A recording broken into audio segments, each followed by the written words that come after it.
April 28 దేవుని వాక్య ధ్యానం. యెహోవా నీవు నాకు దీపమై ఉన్నావు. సమూయేలు 2వ గ్రంథం 22వ అధ్యాయం 29వ వచనం.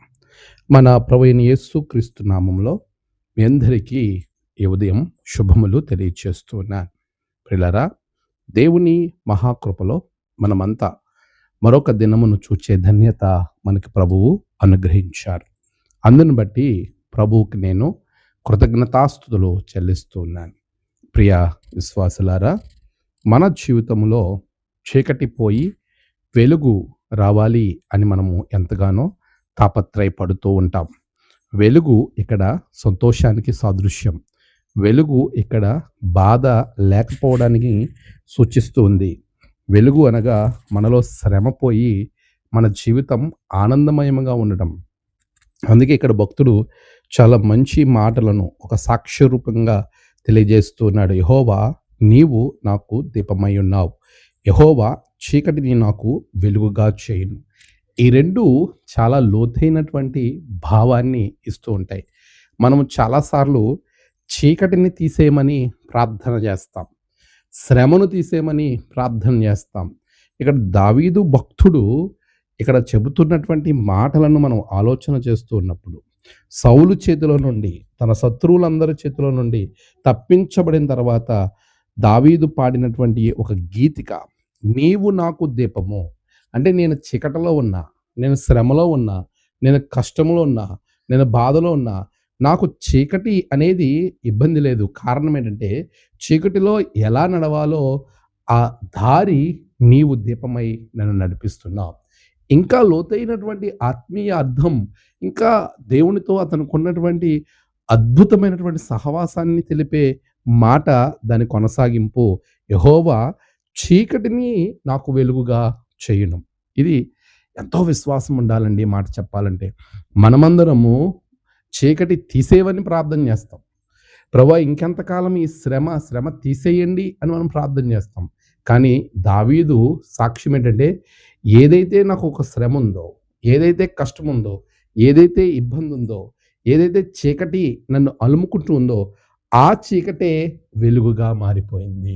నీకు సమస్యగా ఉన్నదే ఆశీర్వాదంగా మారితే ఇంకా సమస్యగా నీకు ఎలా ఉంటుంది? నిజమే. ఇక్కడ చూడండి, యాకోబు ఒక సమస్యను గురించి భయపడుతూ ఉన్నాడు. తన అన్న యాకోబుని చంపాలని బయలుదేరొస్తూ ఉన్నాడు.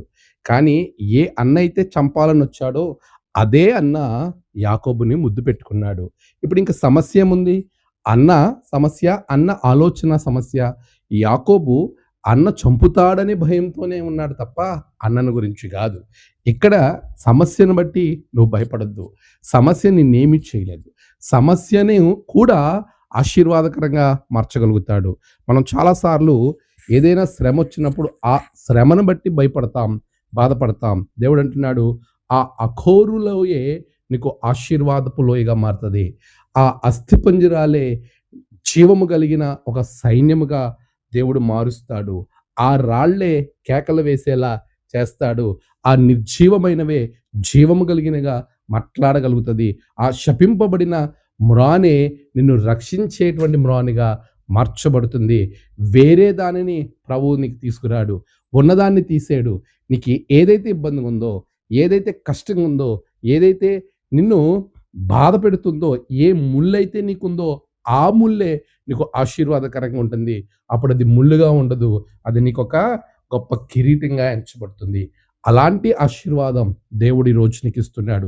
చీకటిని బట్టి దిగులు చెందకు, శ్రమను బట్టి బాధపడకు, భయపడకు. ఆ శ్రమే నీవు శ్రమయందు నీవు ధ్యానం ఉంచినప్పుడు, ప్రభువులో విశ్వాసంతో ముందుకు వెళ్ళినప్పుడు, శోధింపబడిన మీదట సువర్ణమై మారిదను అని చీకటిని వెలుగుగా చేయ శక్తిగల దేవుడు నీకు చీకటిలో వెలుగుగా మారుతున్నాడు. నీవు ఇప్పుడు లోకానికి వెలుగు.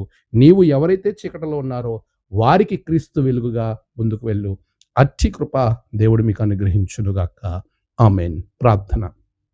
సర్వోన్నతుడా, గొప్ప దేవా, తండ్రి, నీ బిడ్డల జీవితంలో వెలుగును అనుగ్రహించండి, బాధలను తొలగించమని ప్రార్థిస్తున్నాను. నేడు ప్రయాణాలు, పనులు, తలపెట్టిన కార్యాలలో గొప్ప జయము బిడ్డలకు దయచేయండి. నేడు జన్మదినము, వివాహ దినము, ఆయా విశేష దినములు జరుపుకున్న బిడ్డలను బహుగా దీవించండి. తమ ప్రియులను కోల్పోయి ఆదరణ కొరకు ఎదురు చూస్తున్న బిడ్డలకు ఆదరణ, నెమ్మది అనుగ్రహించండి. దినదీవులంతా నింపి మీరే మహిమ పొందమని యేసయ్య నామమున ప్రార్థించి వేడుకొంచున్నాం తండ్రి. ఆమేన్. తండ్రి, కుమార, పరిశుద్ధాత్మ త్రియేక దేవుని ఆశీర్వాదం మీ అందరికీ కలుగును గాక. ఆమేన్.